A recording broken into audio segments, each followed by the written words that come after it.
During Lent, we generally open our services with what the Book of Common Prayer calls a penitential order.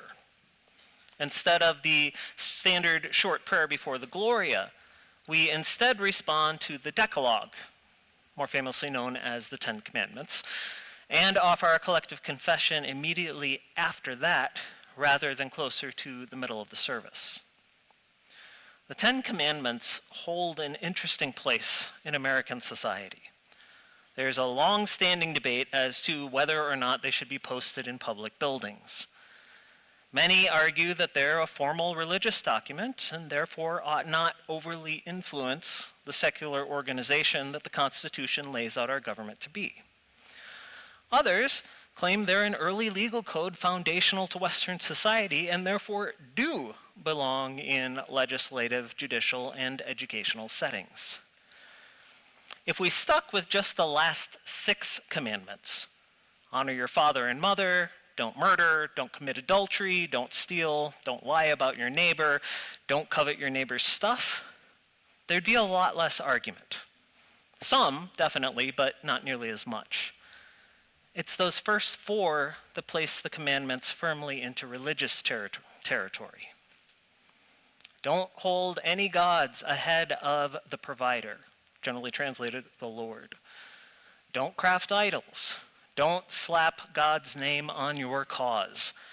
And observe the Sabbath because God said so. And the truth is, those don't belong in government buildings.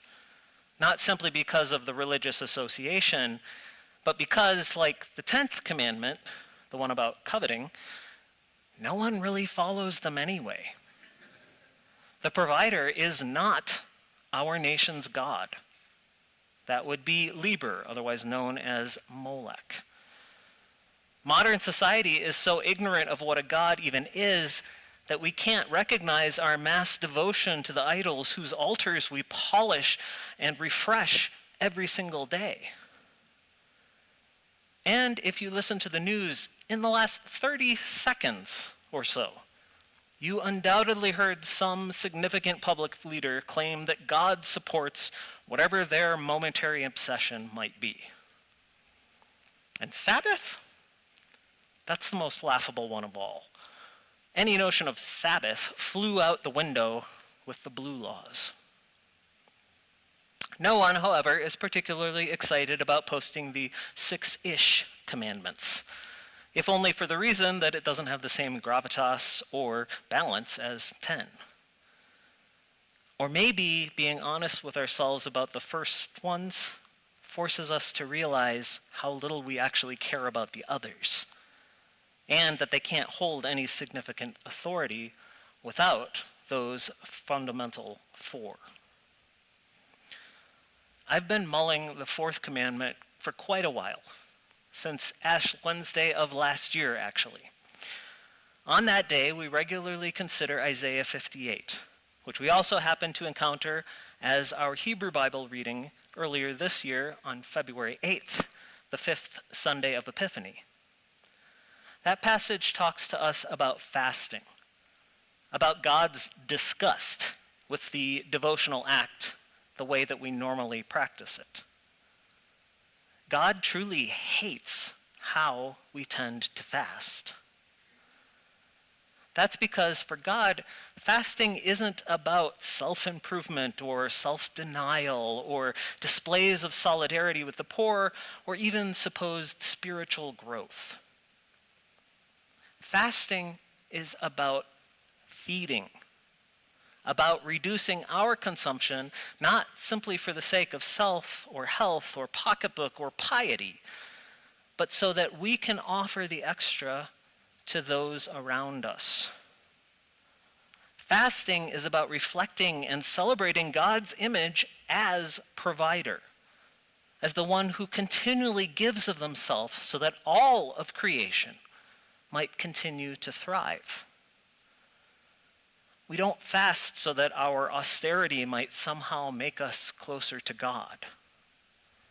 We fast so that we can, literally, become more like God, giving away everything we don't need to consume so that others might live and hopefully thrive.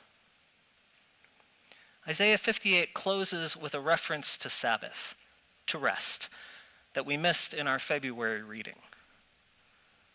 The prophet moves from fasting into Sabbath without skipping a beat, which makes me think that the two would be related in God's mind, or at least they should be in ours. We take our primary introduction for Sabbath, which is a variation on the Hebrew term for rest, from the Ten Commandments, where Exodus says, "Remember the Sabbath day and keep it holy. 6 days you shall labor and do all your work, but the seventh day is a Sabbath to the Lord your God. You shall not do any work. You, your son or your daughter, your male or female slave, your livestock, or the resident alien in your towns. For in 6 days the Lord made heaven and earth, the sea and all that is in them, but rested the seventh day. Therefore, the Lord blessed the Sabbath day and consecrated it." Historically, the idea that we as the church have drawn from this is that God rested, so we humans need to rest too. The standard interpretation basically says, if you don't rest, you must somehow think you're better than God. You're not. So, you're going to rest whether or not you want to. This is where our society got blue laws and traditions about not playing sports or opening restaurants or stores on Sundays, and all of those other forgotten American cultural practices that fell out of use over the course of my childhood. But if we look at the Bible passage Moses is referencing, we will find a slightly different emphasis. Genesis tells us God saw everything that he had made, and indeed it was very good. And there was an evening and there was a morning, the sixth day.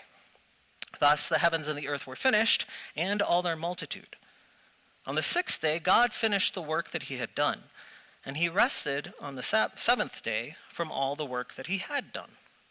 So God blessed the seventh day and hallowed it, because on it God rested from all the work he had done in creation. Now that doesn't exactly sound like imposed, enforced stillness, does it? It's not like a formal shuttering of human life. God is taking joy in what they had made, and out of that joy and satisfaction, God chooses to rest. Frankly, the way that it's phrased in Hebrew, it sounds like God is giving special honor to the seventh day, what later became known as the Sabbath. It's almost like God is thanking it. So God is celebrating and enjoying himself, wandering the earth, exploring mountains and ravines, playing with dolphins, petting chipmunks, tasting grapes and peaches and persimmons for the first time. Yet we are supposed to be dour and still and bored. We're meant to rest or else. Clearly, the idea must have been corrupted somewhere along the line. And maybe that's why the Bible records the Ten Commandments a second time. As the Hebrew people are finally about to enter the Promised Land after more than 40 years of wandering a relatively small desert region, Moses reminds them of their covenant with the provider. And maybe by that time he's noticed a tendency for stern observance creeping into what is, frankly, a holiday. So when he reiterates the fourth commandment in the Deuteronomy, he says, "Observe the Sabbath day and keep it holy, as the Lord your God commanded you. 6 days you shall labor and do all your work. But the seventh day is a Sabbath to the Lord your God. You shall not do any work. You, or your son, or your daughter, or your male or female slave, or your ox, or your donkey, or any of your livestock, or the resident aliens that live in your towns, so that your male and female slave may rest as well as you." Remember that you were a slave in the land of Egypt, and the Lord your God brought you out from there with a mighty hand and an outstretched arm. Therefore, the Lord your God commanded you to keep the Sabbath day." Now, did you hear the difference in there? It isn't actually all that subtle. After more than 4 decades of watching the Hebrew people developing their Sabbath practices, Moses noticed that they'd forgotten the core meaning of that special day. Sabbath had become about the self, about what I'm allowed to do, and about me ensuring that I get my chance to rest. But the self isn't the point. Why do we honor this day? So that your male and female slave may rest as well as you. So Isaiah was connecting fasting and Sabbath on purpose. That's because fasting and rest aren't solely for my own good. Yes, they definitely have their benefits for the individual practicing them, but self-development and self-care aren't actually the point for either. Just like I ought to fast so that others may eat, I observe the Sabbath so others may rest.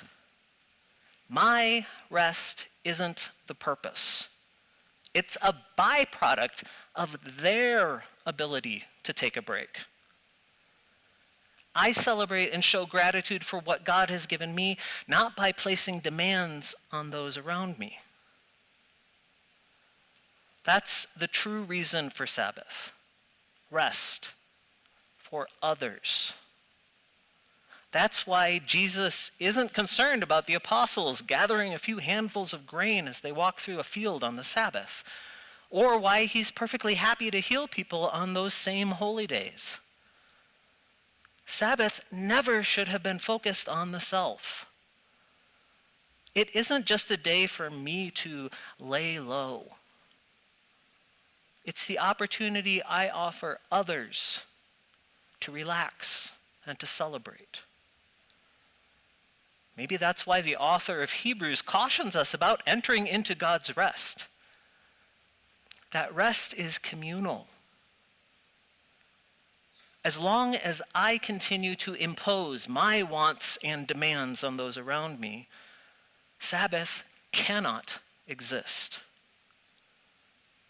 And if Sabbath doesn't exist, then any concept of heaven, of settled rest, also doesn't exist. The kingdom of heaven is about us, not about me. It's about our rest and peace, not just mine. We are the ones who, by truly respecting those around us in our everyday choices, have the ability to enact the celestial reign here on earth. God's kingdom isn't simply at hand, somewhere nearby, something that will happen if we're just patient or passive or prayerful enough. God's kingdom is in our hands. It exists through the gifts we offer one another. Gifts of respect and gratitude and peace, and ultimately, the gift of rest. Amen.